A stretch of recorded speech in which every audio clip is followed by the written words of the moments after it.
Hey, and welcome to another episode of the Top Producers Nation podcast. This, of course, is the podcast that is made for top producers, with top producers, and by none other than our local Tampa Bay's top producers. We are powered by Tampa Bay real producers here in the local market of beautiful Tampa Bay, Florida. And today we get to hang out with one of Tampa Bay's real producers, and that's none other than Jennifer Thayer with Keller Williams. Jennifer might be a name you're familiar with if you know our local platform, because Jennifer has been a cover feature before. She was actually featured as the July 2022 cover feature, and has also come to a couple of our events over the years, and we've gotten to know Jennifer well. So how are you, Jennifer? Good to have you here. Wonderful. Thanks for having me here, Don. Yeah, no doubt. Excited to dive in a little bit to your story for people who might not know. Great. Jennifer has been a top 100 producer in all of Tampa Bay for multiple years in a row. Last year, we were talking off camera, did over $95 million in volume last year, over 70 transactions. She's done over $100 million before, multiple years in the business. So she's been a rock star for many years with Keller Williams in downtown St. Pete specifically. So why don't we start a little bit with your background for people who don't know it yet? Okay. How'd you get to Tampa Bay? Did you grow up here? If not, how'd you get here? And how did you get interested in real estate? I grew up in Miami. Okay. And went to school at the University of Florida. My high school boyfriend went there as well, so I followed him. Then we took a hiatus. So we dated on and off high school and college. Took a hiatus for 8 years. Ended up getting back together, and he ended up getting a job in Portland, Maine. Okay. I think I'm jumping ahead because we actually came to Tampa Bay together when we got back together. Then he got a job in Portland, Maine, so I followed him to Maine. You did. I Big did. move. So Miami to Maine. I mean, it come was on. terrible. You can't The get worst. much more extreme, Yeah. right? Yeah, so that one was pretty rough because it was way too cold for this Florida girl. Right. And he went there for a job. So I lasted a whole 10 long months. Mm-hmm. And while I was there, I got licensed as a real estate agent for Florida. As you can tell, I dislike Maine so much. Yes. Except for those 3 glorious days of You summer. had your mind set on coming back at some point, huh? I did. So I said, if you love me, you'll come back to Florida. And he did. He ended up getting relocated that next year. So I started my career in 2005 in real estate. Was that here locally in Tampa Bay? Yeah, that was, Okay. I moved to Tampa originally, lived with a girlfriend of mine while I was trying to figure it out. I got a job at Signature Place in downtown. There's a lot of stuff I skipped in between, meaning I studied architecture and design, which is important because I'm home obsessed. So getting into real estate just seemed like a natural fit. I'd been in the construction world as well in my background. So I really loved the fact that I was getting started in a place that I love. What made you pick Tampa Bay? Yes. So when my now husband and I had gotten back together after 8 years after college, we ended up looking for a place because he grew up in Miami as well. So we looked for a place that was close enough to family, but not close enough that they can make a surprise visit. So we checked the state of Florida, and we both fell in love with the Tampa Bay area. So we started off in Tampa and then found ourselves going over to St. Pete a lot. So we ended up moving to St. Pete eventually, right? Via Maine and then St. Petersburg. I gotcha. Cool. I mean, it is beautiful, and there's been tons of change over the years with St. Pete. You've seen some of that, I guess. So much change. Absolutely. For the better, I would say, for Yep. sure. So you always had this desire, you think, to get into real estate, or what sparked that? Oh, I always had a desire to sell. I've always loved sales. Sales has been a core in my entire, history of careers. So I've been in a lot of different things, moved around the country, but the underlying kind of current for everything is sales. Okay. So you got sales in the blood, huh? I do. And then real estate, just kind of with your passion for architecture and interior design, it sounds like there was a fit there that you felt like was the perfect world. Yeah. Perfect merge. Yeah, it was. So some people know this, and I'll confess. I've had 34 jobs since graduating college. Nice. So kind of a big deal. Some people are like, aren't you embarrassed about it? And the truth is, I think it's grand. I think if somebody can actually succeed in each one of these, it's something. It's something because I've been able to transition, and the whole thing has been through connections, but it's been in the auto industry. It's been in profiling. I've worked at internet companies. I actually worked on Wall Street even. So I started off as a recruiter. I got promoted to being a trader. So that was interesting. That's true sales for sure. Yeah. So what was your favorite sales job before real estate?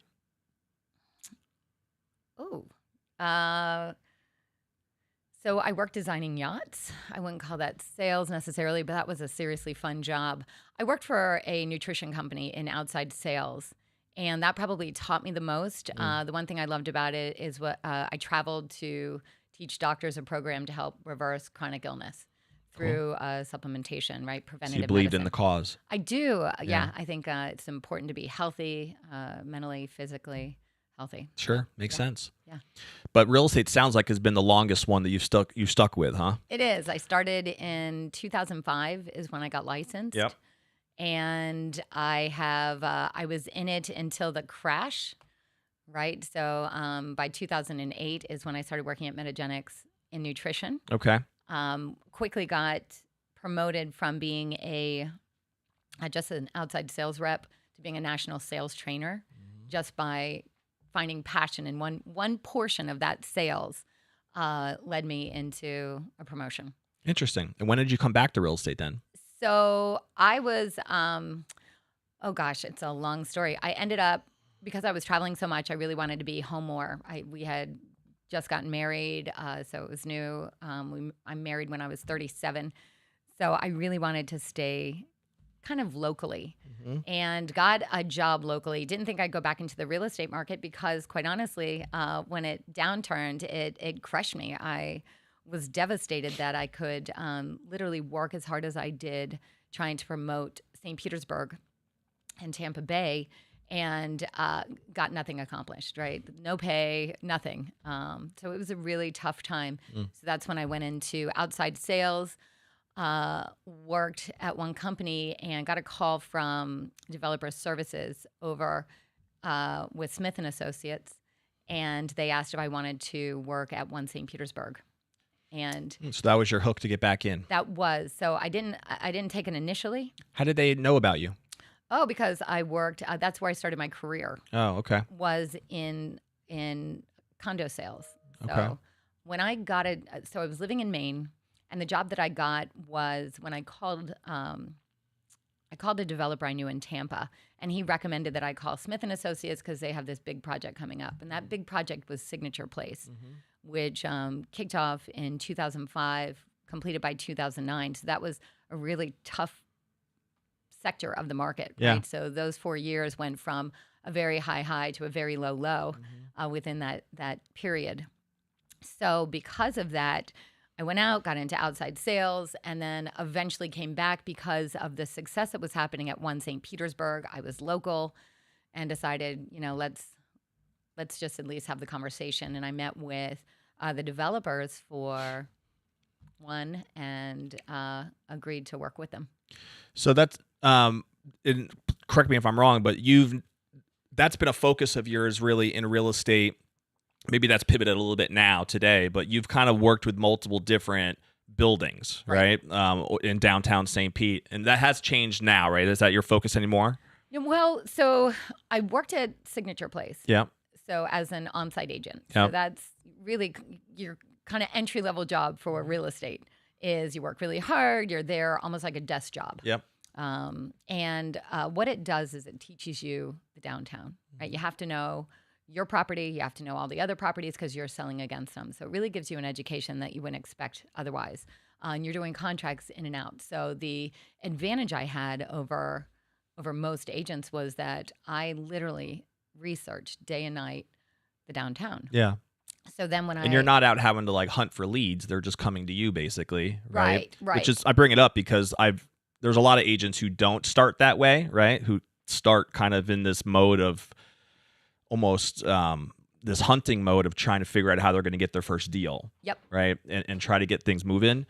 But I find it interesting that you were able to facilitate that relationship and that connection so that in some ways, I think that would be a very smart way for other agents to maybe get into the business if they can facilitate those relationships, because it's got to be maybe a little bit of a load off to know that at least the leads are there. You just need to educate yourself on the product and the research and know how to connect with people once they come in, right? Yeah. So, but you have to remember that those aren't your leads, Right. right? So what is it that does it? It's the connection, Yeah. right? So at Signature Place, when the market crashed, I left real estate, right? So when you leave, you become nobody. Nobody thinks about you. Nobody talks about you anymore. You're a non-entity. Yeah. So I left, and trying to break back in. What I learned when I left is that those who stayed, I mean, and really kind of put in the time, they were the ones who were really creating a name for themselves and branding. Mm-hmm. So when I got back into real estate at One St. Petersburg, again, another development, desk job, I worked my tail off. I worked tremendously well. And again, there are a lot of people who do this role, but what was it that I did differently? Yeah. Right? What was it? I connected, right? I spent my time connecting with people, really getting to know them, right? And I think that's the secret of it, right? Because how many units were in One St. Pete? One St. Petersburg has 253. And how long does it take a building like that to sell out? So it took us. That's a great question. It started in 2015 and it ended in 2018 So. Okay. Were you there that whole 3 years? No. So they first kicked off. I didn't actually agree to work for them at the beginning, and then I kind of followed their progress. And then about a year, maybe just under a year later, 10 months later, I called and said, "Are you still looking?" Right? And they interviewed me, and I ended up getting a job starting about almost a year later. And when you work at a building like that, is that you are a licensed agent, obviously. So are you also doing other deals in what you would call traditional real estate, or is it 100% One St. Pete? That's my focus. That's all my inventory. Right. So developer services is specific to just the development, right? They don't want you using these clients to do other deals. There's no way. Even if you just had a referral or a friend who wanted a house, like you would not help that person, or you would be able to? Nope, I wouldn't be able to do that. I got you. So we were restricted. We could refer them out, but we had to go through a process of referring. So, and it was fine. For me, it was really, I feel very dedicated. I'm very loyal to whatever position I'm in for no matter how long. And I think that's important. I remember a quote. I used to work for a company called Hancock Lumber. And Hancock it's a lumber mill, right? So it's in Maine. I love all the diversity of your background of jobs. Yeah. Lumber from Wall Street to now crushing it in real estate. So I'm sure, and 33 others that you mentioned as well. So, but I cut you off there. Go ahead. Keep going. No, it's great. So Hancock Lumber, it's a lumber mill. And I worked in the kitchen division. It's where I got a job when I first moved to Maine. And I thought, oh gosh, I can't believe this. You have, lumber it's a monotonous job. People are, pushing wood through saws and they're losing fingers and their body parts. So this is my orientation. I'm sitting with a group who've been in milling for years. And the president walks out and he says, he gave us this great welcome. It was very, very nice. I think his name was Kevin Hancock. And he says, talked about stewardship. And he said, no matter how long you've been here, no matter how long you're here, whether it be 6 months, 6 years, or 26 years, he said, I want to welcome you. And the only thing I ask in return is to leave it better than when you got here. And I feel like I've always had that philosophy, but never kind of put it into words. Sure. And so when I work for a company, that's exactly what I think of, right? Is how do I do a great job? How do I leave it better? And in the process, I move if I find that something may suit me better, and it's not as much job jumping as it is just trying to find my fit, find what sparks me, and real estate has really sparked me. So that's. What do you think about real estate? What do you think it is about real estate that has sparked you? With all the backgrounds you've had, what's so different about real estate? It's different every day, right? So I'm ADD. So I think a lot of realtors can relate to that. But I think it's every day is different, right? Every day is different. There's a lot of movement to it. And there's an excitement every time the phone rings, right? There's that excitement if somebody wants to buy or sell, and how did you learn about me? And I'll put together a packet so that I can go over and talk to you about your property. Those are, for me, I get very excited about it. I get excited to learn about the person. I get excited to learn about the property. And also then I keep a pretty robust database to then try and make that connection. Yeah. Yeah. After One St. Pete, was there another building after that you were also represented? No. So Okay. I literally, after One St. Petersburg, I went right into the general market, and that was at the end of 2018. Okay. So from 2018, I should say 2019 and on is when my business took off, right? It was the relationships I made. It was Through One St. Pete? Yep. I would say even with the downtown, I had done some fun little projects. One of them being a trolley tour in downtown. So I would commandeer the trolley with alcohol. I don't know if it's legal, but be don't that get anyone in fun trouble. time gal downtown. Yeah. But as soon as people would get on, I was like the ambassador of downtown. Sure. And the trolley was and it's such a growing lure. market too because of the population growth in that particular area downtown. It was like a perfect storm. Yep. And I couldn't have hit it better, right? I just felt like it was perfect. It's interesting. I was on Wall Street at a good time. Then I went to internet companies, right? So I worked in LA for internet companies, and I feel like I hit things at a good time, and then I transition. Right now, real estate to me it's got my heart, and I love what I do. I also love my team, right? I've got a really good group of women that work with me. Yeah, we're going to hit on that for sure. Okay. So in terms of the general market transition, going from One St. Pete, what was the biggest distinction there for you to go from? Is there a terminology for someone like who did what you did, where you're working just in one building? What's the name for that? Is there a name? On-site agent. Okay, so for going from an on-site agent role, which is what you had for how many years? 4 years. Okay. So from that transition to now general real estate where you can serve anybody, any community, any neighborhood, any type of property is what I'm hearing. What was the biggest, was there a challenge there that you had to kind of realize? Obviously it's different. It's terrifying. So what was the distinctions for you? What was that experience like? It was, well, first it's a whole new experience. You end up with sitting at a place, people are coming to you because they genuinely want to learn about the property. They, want to be in downtown. So they had a specific. So they were coming to you for what you had. Sure. It was the reverse, right? Now, all of a sudden, I'm a general agent, like everybody else. I was very scared about how this was going to work. I didn't know how I was going to start getting clients, right? I took a leap of faith. And at that time, I was also talking with, there was a woman who was the transaction coordinator over at Smith. And she does a tremendous job. So I ended up hiring her to work with me specifically. Yep. And we went over to Keller Williams, right, to really kind of start our team. And so was that during the time when you started shifting to the general market? Was that when you switched to KW as well? It was. Okay. It was. I really needed kind of that fresh start. Yep. I wanted. They also have some great. They're known for their training programs. I'm not sure if that played a role or not, but from a standpoint of being that it was a new opportunity for you, maybe they had some training things that also helped you in that transition. Is that true? Yeah. So they have great training. I've never done any of it.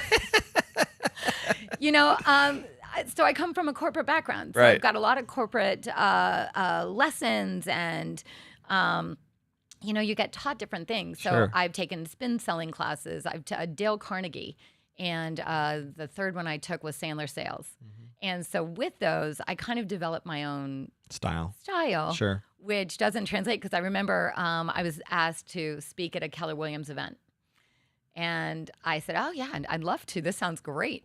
And literally 2 days before I'm supposed to get out there, they started to say, well, we're going to talk to you about some of the systems with Keller Williams. And I said, I don't I'm not familiar. Right. I said, we're going to have to shift gears. But I will tell you what I love about being at Keller Williams is that their platform allows you to have your own business, right? I'm not creating anybody else's brand except mine. Yep. So you're not paying them a percentage. You have a cap.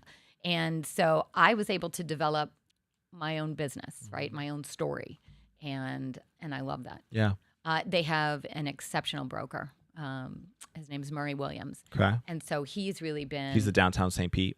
No, he doesn't even live here. I barely get to see him, but he is a phone call away, and he is my favorite resource. You're in the same office with like Becky McConnell and Denise Antonowicz, and we've done a lot of features with people in that office. Monica Crawford, I believe. We have a great office. Yeah. Right. So it's good to have those connections, right? Absolutely. Yeah, and great agents. So now, have you found, Jennifer, that I know obviously you still do a lot of your volume in downtown St. Pete, right, with the buildings and towers and stuff down there. Are there other communities and neighborhoods that you've developed a real niche for? Is there a certain area that you found that you serve really well? Yep. So all of Pinellas. I was downtown focused because I was on site for probably the first 2 years after that. But then, so I have a team. And I've got one person who specifically is an expert at single-family homes, and so she's a gem to work with. I have an agent that I brought on back when I first started, and she's great, Morgan Sherman. She started with me probably 6.5, close to 7 years now, I think. Yep. And she came in just as a support, so she would just support me. So she's really learned from the basics all the way up. So she has become, a vital part of the team. Sure. Kelly Welch, like I mentioned, she was the one who is familiar with single family homes. She does a tremendous job there. So we've expanded. And then I've got Michelle Cangelosi, who is a recent member. And with that, we do, I would say, maybe 50-50 single family homes versus condominiums. Okay. Yeah. And it's all Pinellas County, basically. All Pinellas County. Nice. Okay. So that's definitely a broader scope than what you had started with, or when I thought of you. And obviously, when we featured you, it was back in 2022. So yeah, you were already doing general real estate, I guess, at that point. But for whatever reason, I still always kind of pictured you as that downtown expert, right? That downtown specialist. But your scope has been broader than that for a while. So it's broadened, except my personal scope. That's where I do everything, right? Is it? Personally. Yeah. So if I'm gonna, so you're still doing mostly self-production, even with a team, correct? I am. Yeah. I am. So we'll kind of divvy it up. We work as a team right now. There's only 4 of us technically, and then JJ is our COO. It's Jennifer Jones. She's tremendous. She's kind of the backbone of everything. Does all the behind the scenes, and with this small team, I think we have just over 40 listings right now. So we are doing very Crushing well. it. So we're trying to come up with new inventive ways of marketing, how to bring buyers in. So we're trying to kind of continue to evolve with the market. Yeah, for sure. What is your focus at all shifted now that you are working with a team? Are you recruiting actively to try to grow that team, or is your focus still more on the client acquisition side and that focus, or do you view this as something that you're trying to grow team-wise, or do you want that to just be organic? Like if you meet the right people, you'll bring them on, that kind of thing. Yeah. So this team really started organically, and it was always just. I think I never envisioned me having a team. Yeah. I thought it was going to be me, JJ Jones, and Morgan Sherman. Right. And she was just going to support, and we were going to keep this small family, and then the business really started to grow. Kelly was available. I shouldn't say available. She was transitioning to another company, and I called her up and I said, and I've worked with her in the past. We've done transactions on opposite sides and always had a great experience with her. So I said, hey, you interested in having a conversation? And I was thrilled that she would, and she eventually joined our team. And then so that allowed us to take on more business, really expand to the single family home market. We were already doing that, but my personal comfort level is in condominiums. I know them like the back of my hand. I know single family homes, and I think it's. Are those condos all over Pinellas County, or just downtown mostly? So it's all over. It is. So Okay. we'll do them all over. Okay. Downtown seems to be a major target. I live in downtown. Sure. Right. So it's easy. Sure. I bump into people. I have a magazine that I do. I also advertise heavily in downtown. So that's a great way to make connections. What are some of your favorite ways to advertise downtown? How do you get the brand out there now? So St. Pete Life magazine. Okay. I Sure. advertise there. Yep. Yep. And then I just market to the buildings. Okay. Yeah. Makes sense. So over the years, are there specific strategies that you feel like have worked for you to get a consistent flow of clients coming in? Because you guys do big numbers. There's heavy volume there. I'm assuming there's a good chunk of that that's referral based, off of just providing great customer service.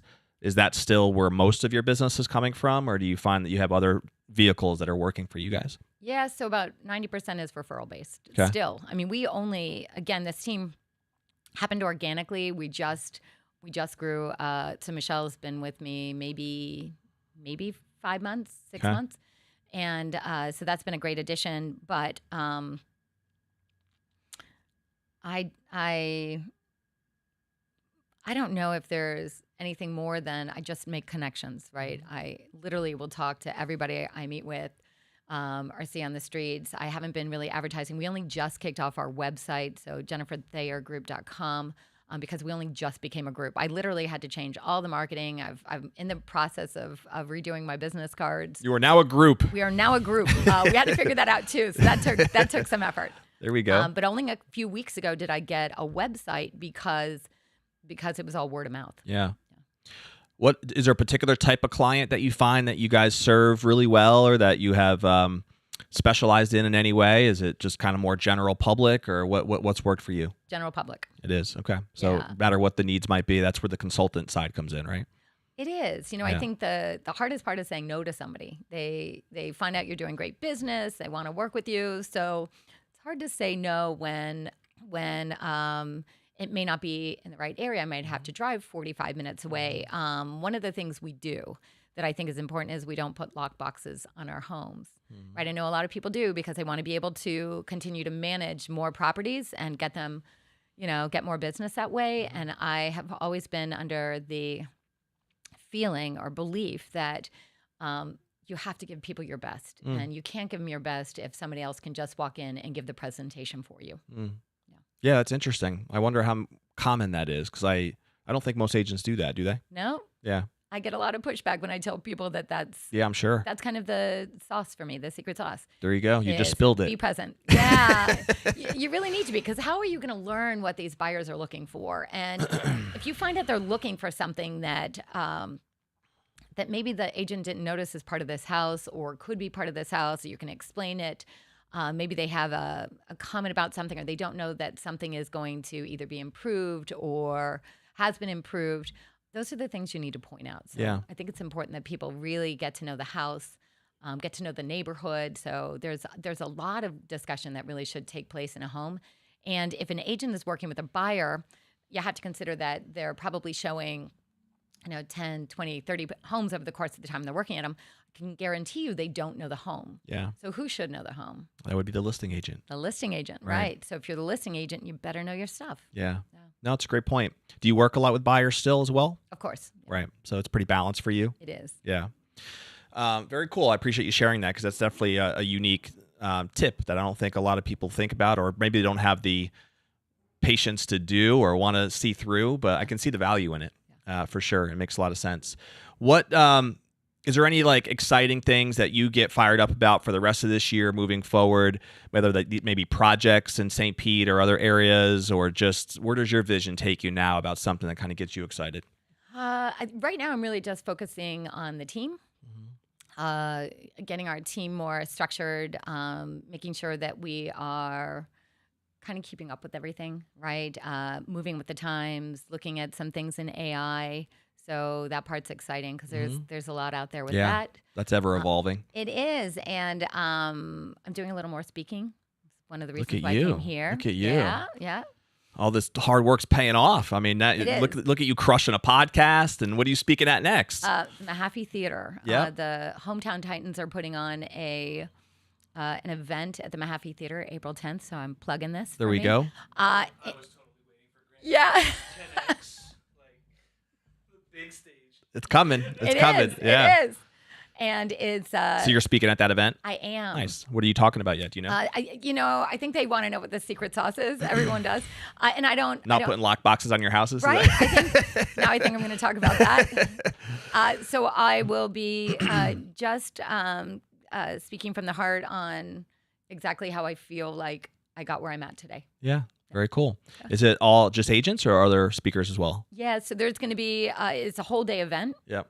And it is focused on the real estate market. So title companies will be there. It's a whole networking thing, lenders, photographers, anyone involved in the real estate industry. Very cool. You said April 10th, right? April 10th. April 10th, Mahaffey Theater. Check it out. Yeah. Jennifer Thayer will be on front and center, probably the keynote speaker. I mean, who knows? We'll see how that shakes out. Thank you. So a couple quick things we're going to transition to on the personal side. So you mentioned you're married. How long have you been married now? Oh gosh, I hope I don't screw this up. 18 years. 18 years. Yep. Is your husband in real estate too? No. That wouldn't work out, huh? I have learned so much from my husband in sales, Yeah. specifically. He's very steady Eddie. He's only had 2 jobs since graduating college. The exact opposite of you. The exact opposite. He is, he's in the pharmaceutical industry. Okay. So he learns a lot of lessons there. He's very regimented with, what their process is like. Fun fact, my husband has never had to buy himself a car. He's always had a company car. Nice. Yep. That's a perk. It is a perk. For sure. Yep. What do you guys love to do for fun? When I know you mentioned off camera you don't have any children, right? No children, no pets. So what keeps you busy? What do you get to do when you're just having fun? You're not so real estate focused. Travel. We do Yeah? a lot of travel. So Do you have a favorite place to go? we are. So this year, I think we're already booked out through July. We have events to do. So I just went on a girls' trip. And then my husband, what he loves to do is plan. His father was a pilot for Pan Am. And so his love is getting on a plane and going somewhere fun. So this year, I believe we're going to Sedona in April. Very nice. Beautiful there. Yeah, we're going to Banff in July. Yeah. And then in May, we are going to Yellowstone. Very cool. Yeah. That's awesome. Do you have a favorite place that comes to mind that you went to that was just one of your favorites? Spain. Really? Yeah, I That's cool. absolutely love Spain. What part? So we went through Madrid. Was really beautiful. We went to the south, Seville, Barcelona had the best architecture I've ever seen. So that really got my architecture side going. I really I thought can see that. Yeah. yeah, It's known for its architecture out there, isn't it? it is. Yeah. It is. And Antonio Gaudi, my absolute favorite architect. You ever been to Prague? We have been, yeah. Yeah. It's So that gorgeous. also is known for a lot of its. What's interesting, I thought about Prague was that it wasn't destroyed during the war. It was one of the only major cities that wasn't during that time. Yeah. And a lot of the architecture there is still from like the 1100s and really, really old architecture that's beautiful. So I really enjoyed it there. I'm glad you brought that up. So my husband loves to create lists, and he lists everything out. And so he'll plan the entire trip, which is a lot of fun. Unless you're going to a lot of churches, and he's already, pre-planned this stuff. So he now makes a list of recommendations, like things we can do. And because I got overwhelmed with going to a lot of stuff. And so now he says, okay, what are these? Here's a list of recommendations. And we were in Prague, and I really wanted to learn about the architecture. And he looked at his list, and he has nothing about it. And he said, I'll get that. And Yeah. so there we are sitting in Prague, and he called a tour company, and they sent a guy over immediately who gave us the architecture tour. And in Prague, because it has such rich history, he brought us through, and he showed the different layers when you walk into a home, because not everyone could afford to fix up their place. So instead, they just smack on a facade to keep up with the Joneses. So everything looked rich, and you'd get inside, and you can see the different elements or the different facades on there, which I loved. Yeah, it was a really neat city. I enjoyed it there too. I was there for about 10 days. This was years ago though, but I'd like to check it out again sometime. It'd be fun to go back. Okay, a couple of rapid fire questions as we start to wrap up here our episodes. Yeah, I told you it would go fast. Right? Good. Do you have a favorite book or author, seminar you ever attended that you feel like has made an impact on you, personally or professionally? So I started going to seminars very young. So back in the Zig Ziglar days, right? Gotta Totally love loved him. it. He's the Okay. OG of sales. Yeah, I loved getting excited about sales. So I started with that. But favorite books, I would probably have to say The Speed of Trust was a fantastic book. Yeah. And that was Stephen Covey, I believe. And then that would be one. It's about connection, right? Relationship building. Yeah. It is. Yeah. And the speed of trust is you really have to trust to get things to move forward, right? Not put in all the legal stuff, which really takes up time, costs money, those type of things. And so you really have to learn to trust people and be trustworthy, right? Yeah, I love that. And recognize that in people. And then, of course, Dale Carnegie's how to influence people. That's a make friends, classic. You right? like these classics, don't you? I do. Honestly, I still refer back to him. So there is a woman who just wrote a book, and gosh, I wish I can remember the book's name. Her name is Laisha Ward. Okay. And she just came out with this book, and I bought it. I am going to have to find it so that I can tell you, but it's... No worries. Next time you're on the show, you can plug it then. Yeah. But it's a really powerful book about leadership and starting from the ground up. And at the same time is learning how to... She actually talks, most people talk about work-life balance. Yeah. And she says that doesn't work. It's really about what is the priority, right? Because work-life balance needs to be integrated, like your life and your work need to integrate. And you just have to figure out, that is, lead like you mean it. Look at that. Yeah. Rob's already helping out from the sidelines over here. It. So, Laisha, if you're hearing me, I apologize. Lead like you mean it.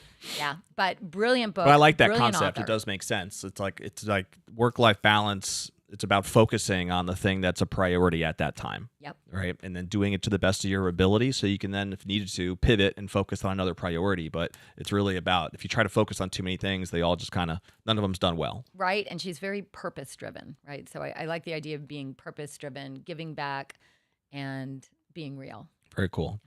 Do you have a favorite movie or TV show ever? Love Actually. Love Actually. So you're a romantic? Totally. So I told you my husband likes lists. Yes. Oh, this is great. So my husband once asked, what is your favorite movie? Love Actually. And then any other rom-com. So we'd only talk about rom-coms. He said, now is this, how does this rank? Is this in your top 5? Mm-hmm. And we would go through and talk about this because he loves rankings. He loves, he's somebody who really connects with people. He really gets to know you. And so finally, he started talking in terms of beyond the top 25, and now he's like, okay, would this make your top 30?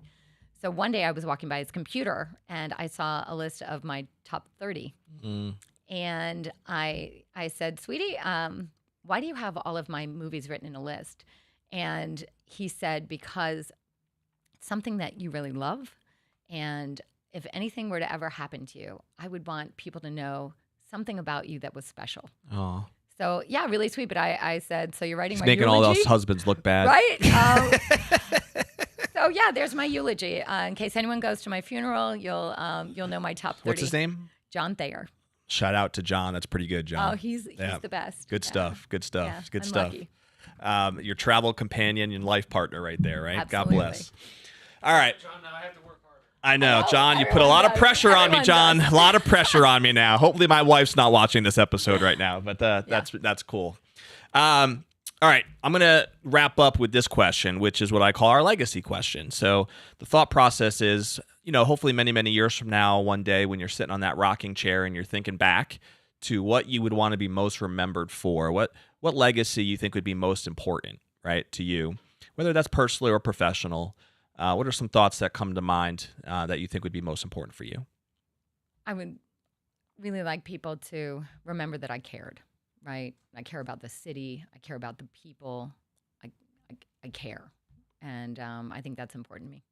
Amen. Very cool. Well, I think your clients probably feel that, Jennifer, else you wouldn't be working with as many of them as you are successfully in the St. Pete market. You've done a great job over the years building an amazing brand, and I think that your team is in pretty good hands as well.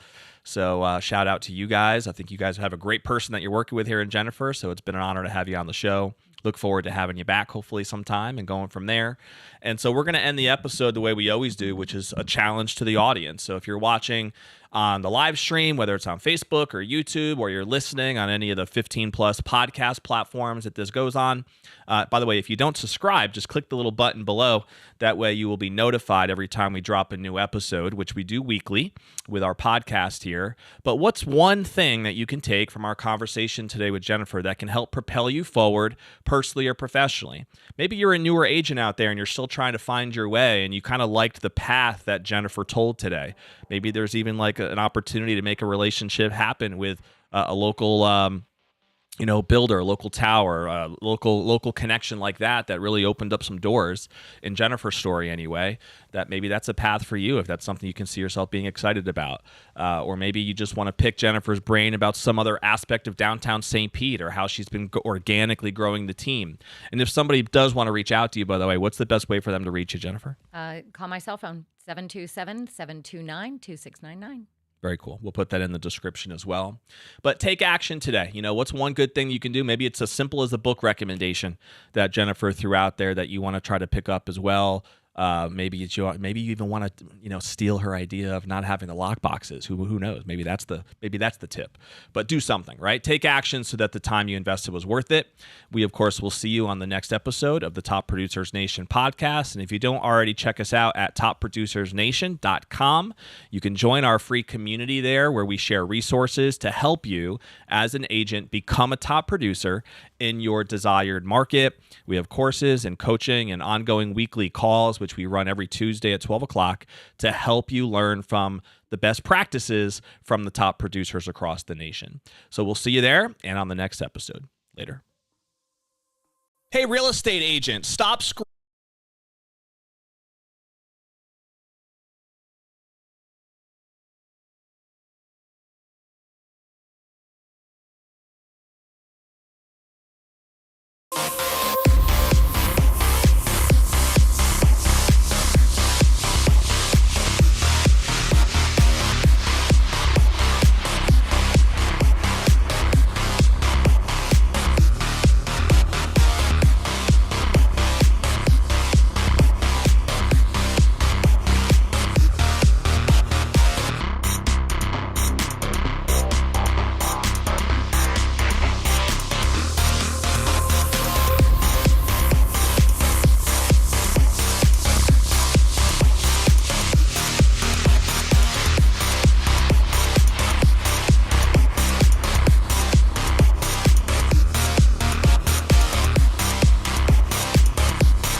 Move this. It's at an angle right now.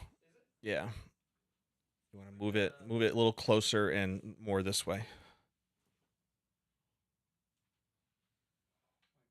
Yeah, but you moved it a little bit too much. Now, just a little bit back this way, angle-wise. There you go. Yep.